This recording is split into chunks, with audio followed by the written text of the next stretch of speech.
આ છે ગુજરાતની વ્યાપારી ઓળખ અને ટેક ઇનોવેટર બનવાના પડકાર પરની સંક્ષિપ્ત માહિતી.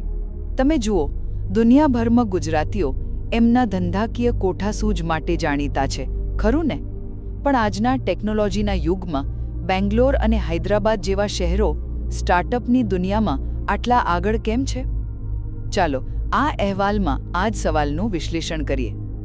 તો પહેલો મુદ્દો છે ઐતિહાસિક તફાવત. જુઓ, ગુજરાત પાસે લાંબો દરિયા કિનારો અને વ્યાપારનો વારસો છે.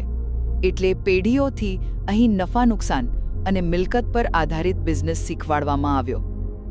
એની સામે દક્ષિણ ભારતમાં આઝાદી પછી શિક્ષણ અને વિજ્ઞાન પર વધારે ભાર મુકાયો, અને એટલે જ ત્યાં જ્ઞાન આધારિત આઈટી અને એન્જિનિયરિંગ કલ્ચરનો વિકાસ થયો.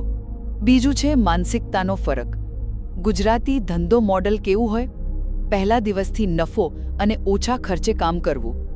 આ મોડલ ટેક્સટાઇલ અને ડાયમંડ ઉદ્યોગમાં તો સુપરહિટ રહ્યું, પણ ટેક સ્ટાર્ટઅપનું કલ્ચર કેશ બર્ન કરીને, એટલે કે પૈસા વાપરીને માર્કેટમાં જગ્યા બનાવે છે. હવે આ વાત પરંપરાગત ગુજરાતી વેપારીને જુગાર જેવી લાગે. એટલે જ ગુજરાતનું રોકાણ સ્ટાર્ટઅપ્સને બદલે રિયલ એસ્ટેટ જેવી સુરક્ષિત જગ્યાએ વધુ જાય છે. જો આ વાત વેલ્યુએબલ લાગી હોય તો પ્લીઝ સબસ્ક્રાઇબ કરજો, અને ફૂલ વિડીયો માટે નીચે આપેલી વિડીયો લિંકને ક્લિક કરો. અને અંતે, ભવિષ્યનો માર્ગ.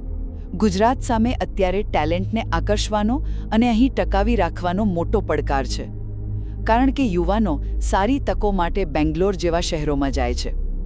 આનો ઉકેલ લાવવા માટે સરકાર હવે ગિફ્ટ સિટીને એક મોડર્ન ટેક હબ તરીકે વિકસાવી રહી છે. ત્યાં સ્ટાર્ટઅપ્સ માટે ટેક્સમાં છૂટ અને દારૂબંધીના નિયમોમાં ઢીલ જેવા નિર્ણયો પણ લેવાયા છે. આ ઉપરાંત રાજ્યનો નવો AI એક્શન પ્લાન લાખો યુવાનોને નવી ટેકનોલોજીમાં તાલીમ આપવાનું લક્ષ્ય રાખે છે. ટૂંકમાં, ગુજરાત હવે પોતાની પરંપરાગત વ્યાપારી બુદ્ધિને આધુનિક ટેકનોલોજી સાથે જોડીને ઇનોવેશન હબ બનવાની નવી દિશામાં આગળ વધી રહ્યું છે. પ્લીઝ સબસ્ક્રાઇબ કરો અને આ વિડીયોને લાઇક અને શેર કરો.